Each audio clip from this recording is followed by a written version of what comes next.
we went downtown and we were in front of City Hall. It was just sort of gathered right on the steps of City Hall. But then as we were there, more and more people started coming, and there were these sort of marches coming from all directions, kind of filling the park. It was interesting, right? Because you saw like what looked like a women's march adjacent group of people, right? There was like kind of like the No Kings, kind of resistance libs. They were out in force, but there were also tons of uh, uh, anti-ICE, pro-immigrant protests that have been sort of showing up at downtown for the last couple of days, and it all kind of blended together into what I would look to me as like the most diverse protest I've ever been to in Los Angeles, or ever. We walked down, just sort of seeing where all the different protests were going, and we ended up wandering down to the federal building where a lot of the kind of confrontations and sort of the vandalism has happened, some of the violence and kind of back and forth with the police have happened. And there were the Marines standing in front of the federal building, just fucking standing there. There was a police officer with them, and so when somebody would kind of walk to kind of press the line a little, the cop would talk to them. The Marines really didn't, at least that I saw.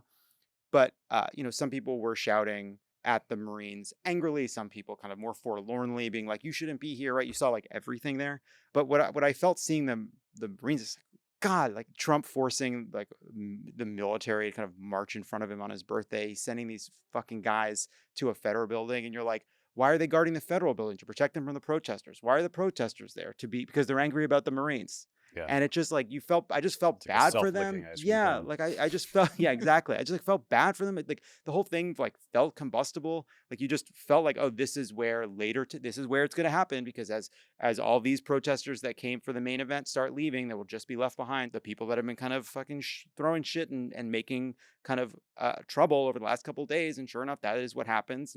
And that happened as the night wore on. But like for the most part, it was incredibly moving and inspiring to be down there.